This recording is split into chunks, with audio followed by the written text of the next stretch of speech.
What's up, guys? It's me again, the me you don't know, but that shouldn't matter for you to enjoy good stories. So let's get on with the show now, shall we? Alright, so last we left off, Deku ended back up in his world right as right in the middle of the USJ. And before I continue with that scene, we're going to go through a little. We're going to go through Jules' perspective here, as after that sludge filling incident, uh, such a long time ago, that incident occurred. As Deku was in the other world for 2 years, but Jules was only in this world for only 1 year, and oh, kind of spoiled it just there. But uh, if you guys didn't guess by now, Jules is in fact from the other world, and in fact, she's the one who tried to summon Deku. It's like she was trying to summon a hero, but she failed, and she instead got summoned to. Instead got transported into the My Hero universe, and she transported the first person she came in contact with, which is Deku, to the other world. Though technically she did come in contact with the sludge villain, but he was a fluid, so it didn't really register as coming into contact with anyone until Deku like pulled her out of there. Just like as Jules' power, if you didn't guess already by what I'm saying, she's a summoner, man. She got summoned beasts, man. Like nothing too strong, but I mean like more on that later. We're going to go through everything up to the USJ. So let's get started. So before Jules was actually transported to that world, she was told of a upcoming war that's going to happen in about 4 or 5 years, and Jules thought that like it'd be the perfect time to summon a few monsters and things that could help them in that war. And eventually, Jules, like she summons a lot of a lot of creatures that I'll name a few later when she uses them, but right now they're not really important.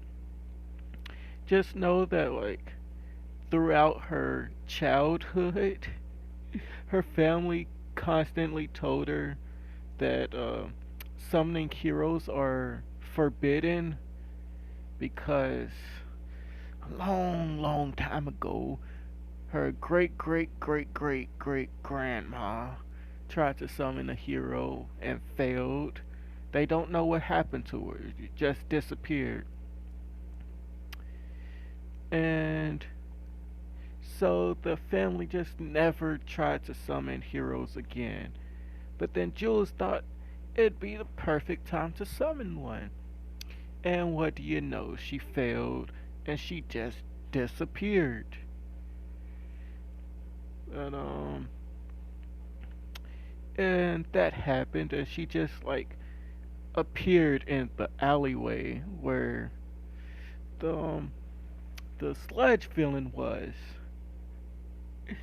and it just instantly attached onto her, and she just started suffocating. And she was suffocating for a good minute, but then the last thing she can remember is seeing a green-haired boy just pull her out of there and disappear, basically. As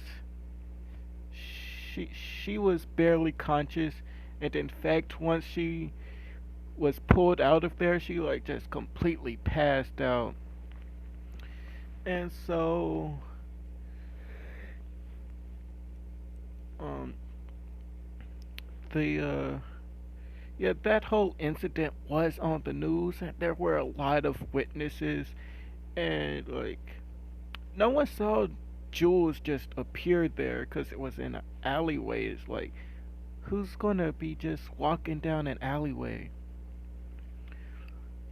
But once all the commotion started, the news people came out of nowhere and started recording it.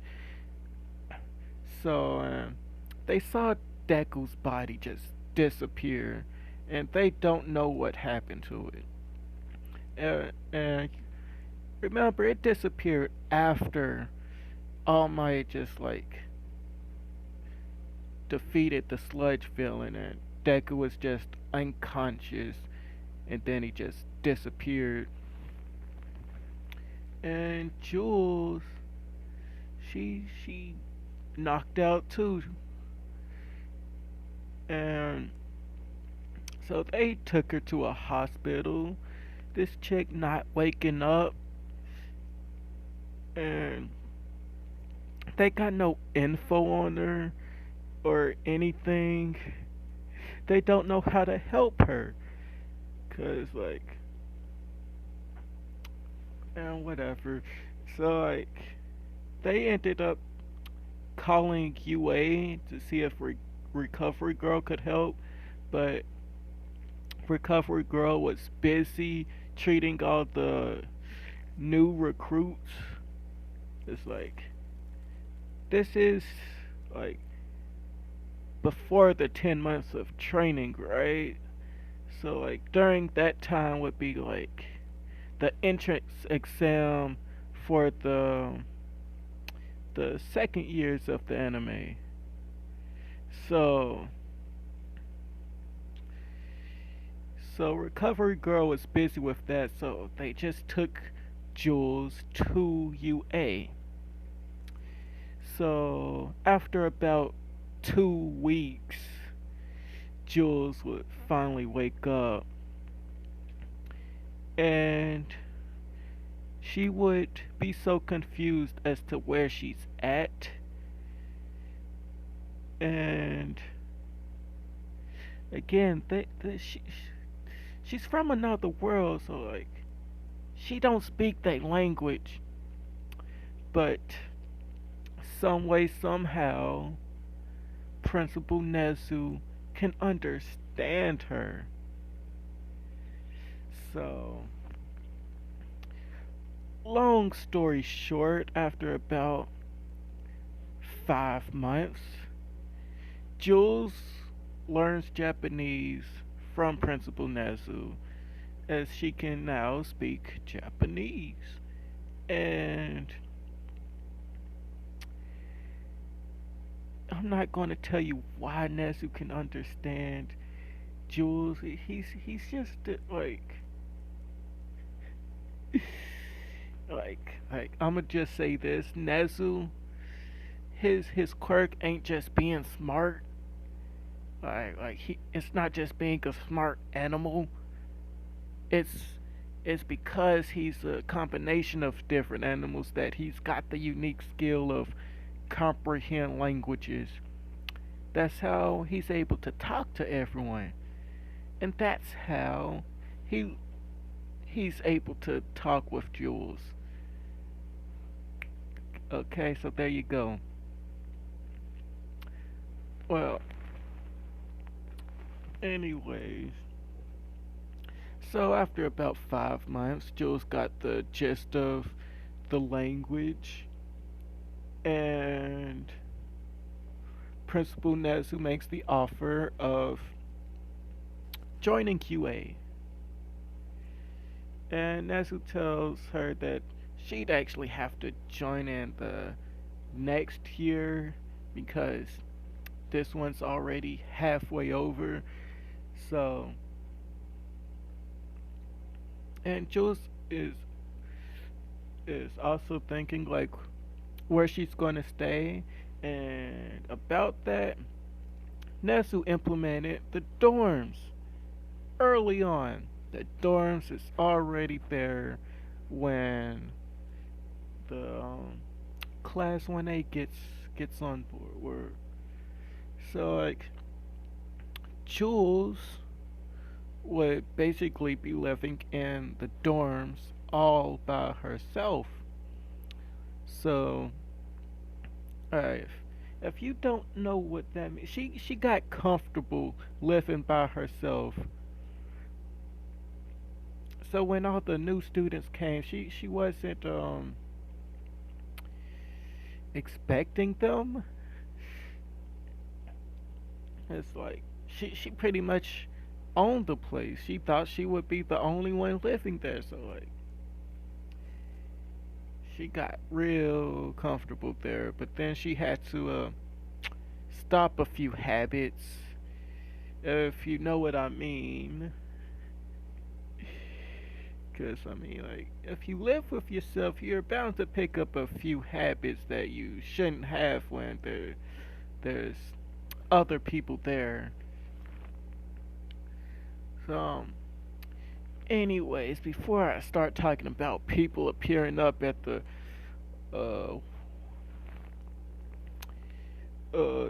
dorms, I gotta talk about the entrance exam, don't I?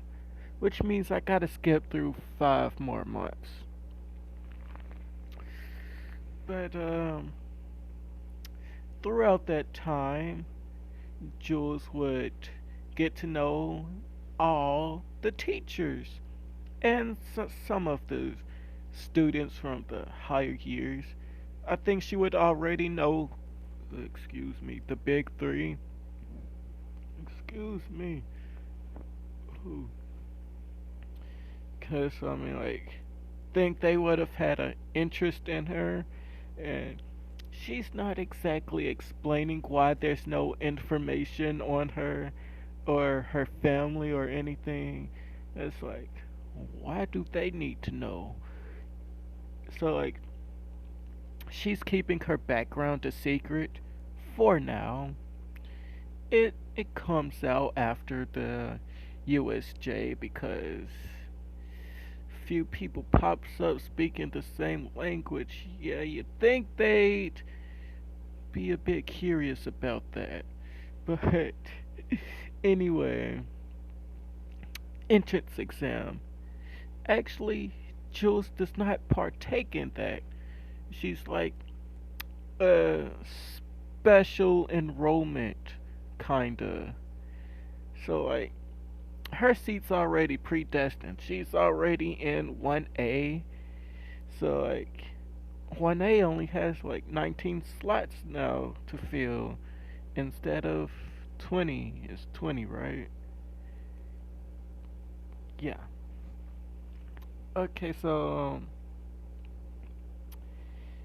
anyway, can I can skip the entrance exam cuz Joe's not a part of it. So straight to the first day of class while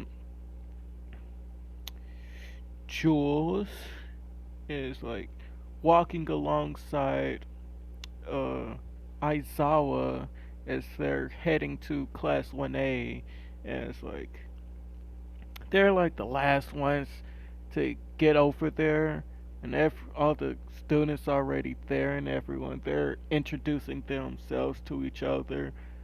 Um, Ida is not barking at Bakugo because Yeah, Bakugo, he's like he's kind of like turned into a Todoroki, he turned into Todoroki basically, just quiet and serious. Cause like Bakugo ain't have his like group of friends to boost his ego, cause he pushed them all away when Deku was still around and he was stealing all his stuff. So and Bakugo would always blame his so-called friends, and so like Bakugo has trust issues now. He don't know who to trust, so like he just push everyone away, and he's actually just real quiet. And also, he doesn't choose to sit in the front. He sits in the back, cause he just don't want to deal with nobody. He just wants to be alone. But that doesn't mean he's not still the same Bakugo. He still gets very angry, and he's still number one at the moment, anyway. So when Jules and Aizawa eventually get to Class 1A, Aizawa looks at the clock and see he still has about 5 minutes, so he just plops down in his sleeping bag and takes a nap right outside the door. And he tells Jules that she can go ahead and go inside. And that's what she does.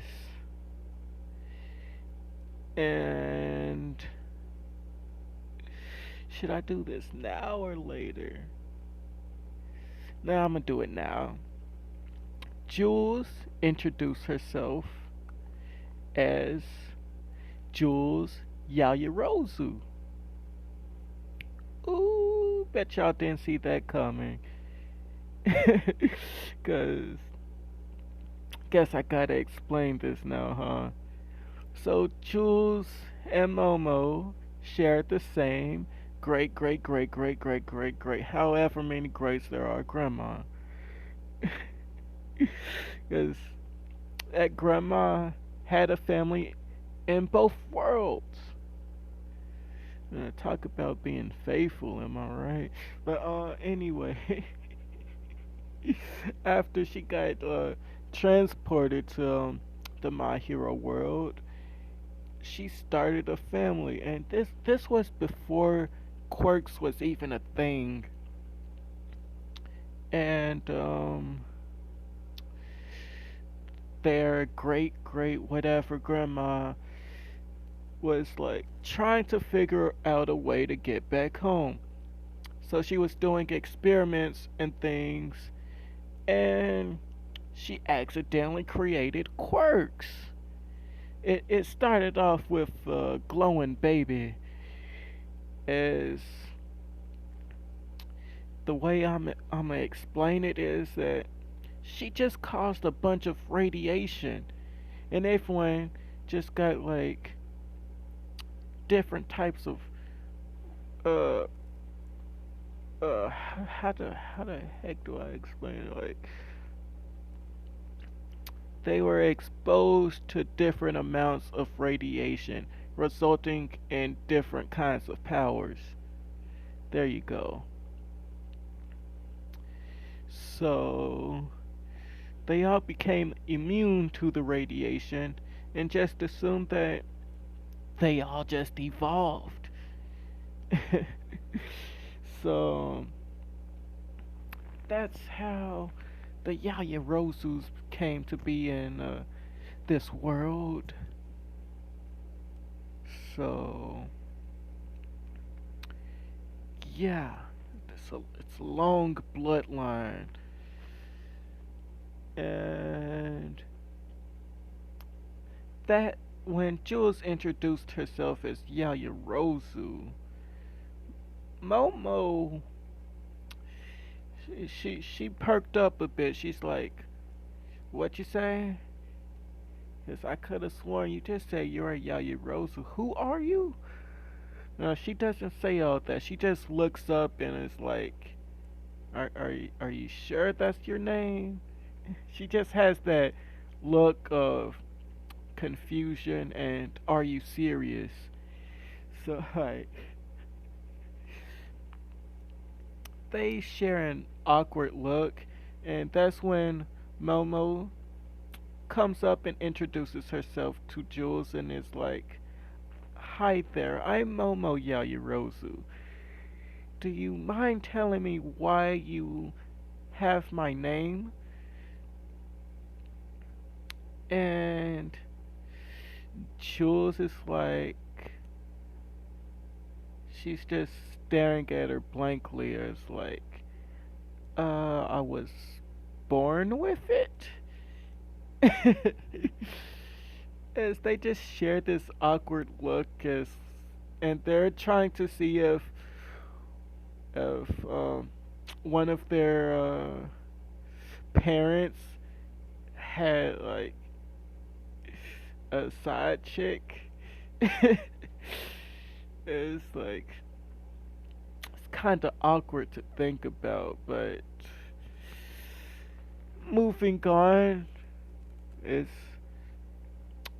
Aizawa eventually just pops in through the door, and like before that, people would mention that they haven't seen Jules on either of the tests, so like, they're wondering how she got in, and that was when Aizawa just finally pokes his head through the door and tells everyone to shut up and get changed and meet him on the field. And Jules is like, "Okay, Sensei," as she grabs the uniform and walks out. And everyone just starts questioning why are they missing orientation? And Aizawa says this little thing, "I run my class how I want to, yada yada yada, and you don't if you don't like it, you can leave." And that shuts them all up as they head on out to the locker rooms and get changed. And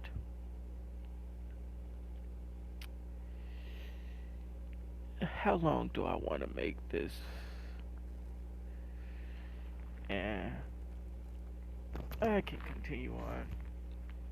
So when they get outside, um, Aizawa tosses the ball to Bakugo and tells him to throw it, and with his quirk, and Bakugo gets his same score. No, actually, I'll say he gets a little higher because without his group giving him a big ego, Bakugo would actually spend that time training instead of bullying. So, Bakugo would, of course, be a little bit stronger. So, Bakugo gets a higher score than he did in canon. That's all I'm saying. And everyone goes, and then finally it's Jules' turn.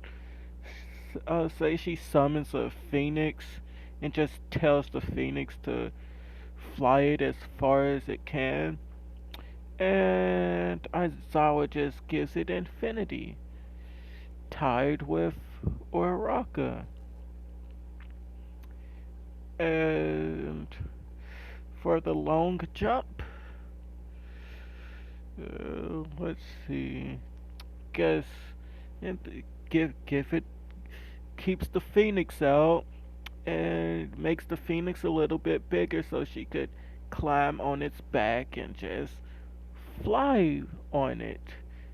As the phoenix is one of the only few creatures that can adjust its size. Mostly everything else would be its size. I mean, like, there's really only about two, three creatures that are worth mentioning. Because Jules is in no way overpowered. Yes, like she ain't shit. All her creatures pretty much only have one element and or skill. So it's not really much she can do. You know, especially with the strength test, like there's nothing she can summon that would give her more strength. As so yeah, overall throughout the test, I forgot the speed test though. The 50-meter dash, was it? Um, let's see. She would call on her shadow monkey. Yes, the shadow monkey. I love that little guy. Um, it likes anything chocolate. So like when she summoned it, it's just like nibbling on a chocolate cupcake. It's like, oh yeah, it takes its time on that thing. And why am I going into detail about this? And anyway, it has the skill Shadow Step, kind of like what Deku was using, but yeah. So she calls on the Shadow Monkey as it just hops on her shoulder, and when Aizawa said go, they just like teleport right at the finish line. And that's that. Just shadow jumped right to the finish line. As the the monkey has to be touching the person to make them teleport with it. It can teleport anywhere that it wants to. It just has to be touching the person to take the person with it. So yeah, that's that. Overall, Jules would get like third. She's right below Todoroki. And Bakugo, of course, is in first. Cause, yeah. So, after that, like a week later, is the hero versus villains test, right? Right. So, All Might comes bursting through the door. Oh, I forgot to mention that during the 5 months Jules was there and she met the teachers, she would have met All Might, and like this would have been a time she was showing off a bit of her power. All Might would have offered his quirk to her, and he would have told her everything about his injury and about One for All. And what Jules does is like tell him, if I heal you, do you still have to give away your quirk? Cause won't it be better for you to just keep it? And All Might thinks for a second, and it's like, I still want to give it to someone. If you don't want it, then, and Jules is like, no, no, it's just that. It's just like, I see no reason for you to give it away once you've been healed. Won't you be back at 100%? And All Might is like, well, either way, I still will need a successor. And Jules eventually gives in and takes it after healing him. So yes, Jules will have One for All. Uh, yeah, yeah. One for all. And she healed him by summoning a unicorn. Yes, as the unicorn heals All Might. Not to 100%, more like 85%, cause like unicorn's not that overpowered. As basically All Might now, he has about 12 hours to be a hero instead of just 3. So still a time limit, and he can choose whether to stay buff All Might or Small Might without any pain at all. So it's a choice, or like a disguise, really. But enough of that. Back to heroes versus villains. It said it'd be the same team.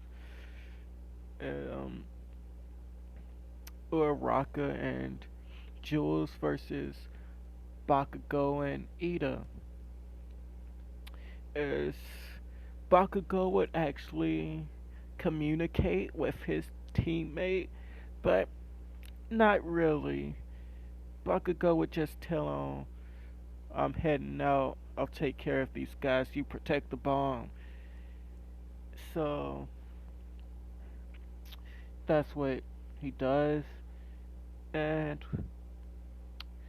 Jules and Uraraka enter the building, but before that, Jules would summon the Phoenix and the Shadow Monkey as she would just use the Phoenix and Shadow Monkey to search for the bomb, as the Phoenix would just fly around the building looking through all the windows, while the Shadow Monkey would just be porting in and out of each room, like going under the doors so they don't have to open it to search. And the Phoenix would find it fairly quickly on about the 5th floor, and Ida would actually see the Phoenix and start attacking it. And the Phoenix would just like burn Ida, but well, try to burn Ida as Ida just pretty much dodges. And Jules tells the Phoenix to hold off on the fire because it, oh, excuse me, because even though the bomb is fake, if it was real, the fire could make it go off. So the Phoenix resorts to trying to bite Ida, as Ida just starts laughing, saying he's all protected with all the armor he got. But then the Phoenix just like bites on his butt. Yeah, the soft part where the armor isn't there. As Ida winces in pain, and Jules and Uraraka at that time would be about on the 2nd floor, and Jules would just start laughing because it was funny how Ida was just like being all haha you can't touch me, and then suddenly get bit in the butt, and she just laughs about that. As Uraraka was like, what's funny? As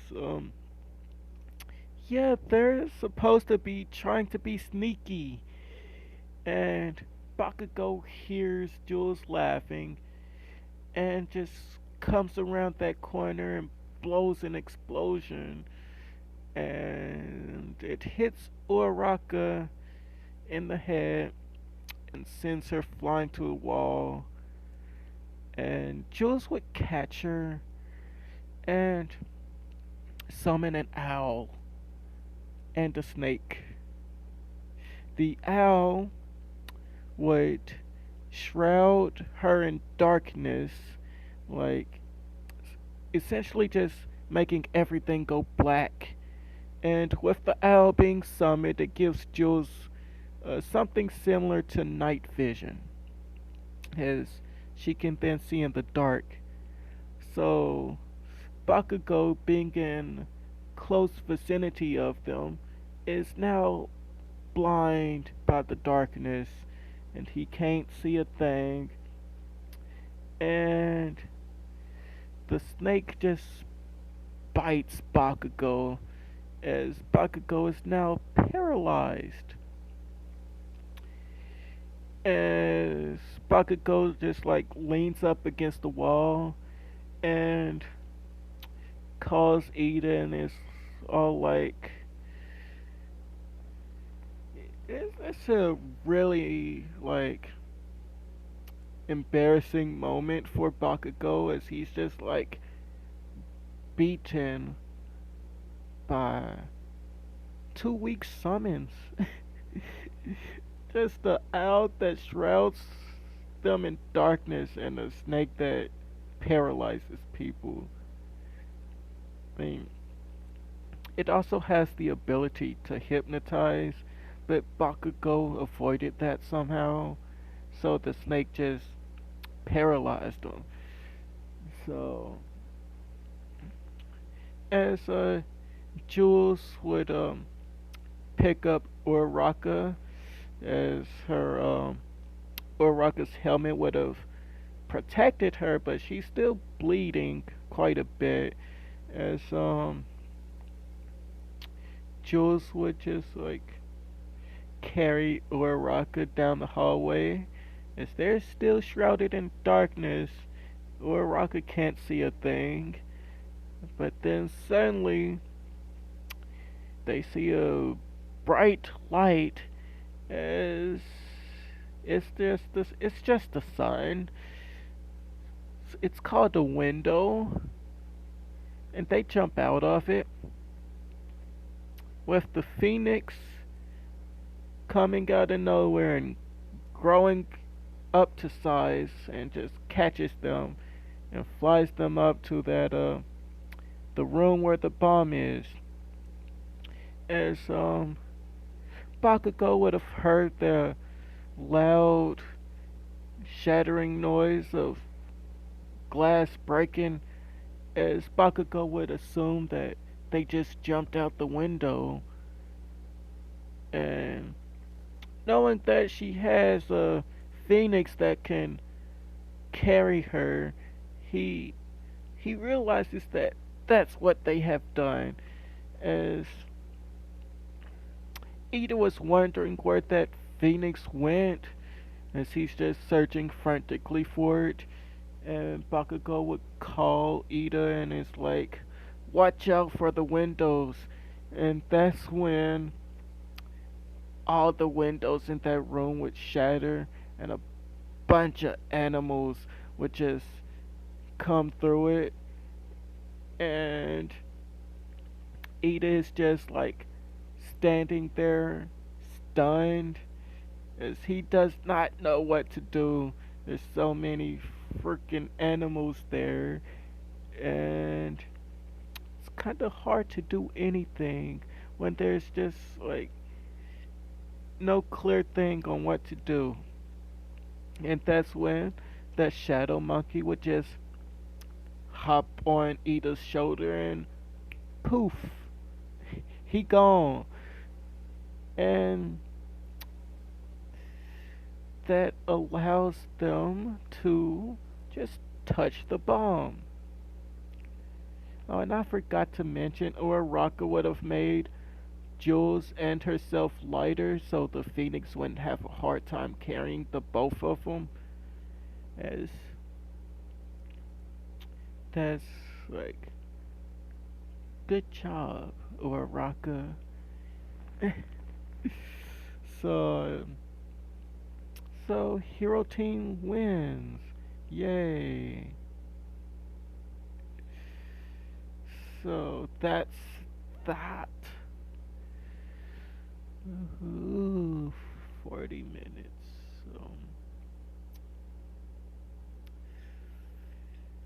Now I'm gonna end it off here. So, let me know what you guys think. Let me know if you guys enjoyed. Um, this has been a crazy episode. Episode part. Oh, I'm tweaking now. I need to go to sleep. Look at. Okay. Sorry, I'm rambling on now. So, see you guys later. Hope you guys enjoyed. Like if you liked, subscribe if you wanna, and see you guys next time. Bye.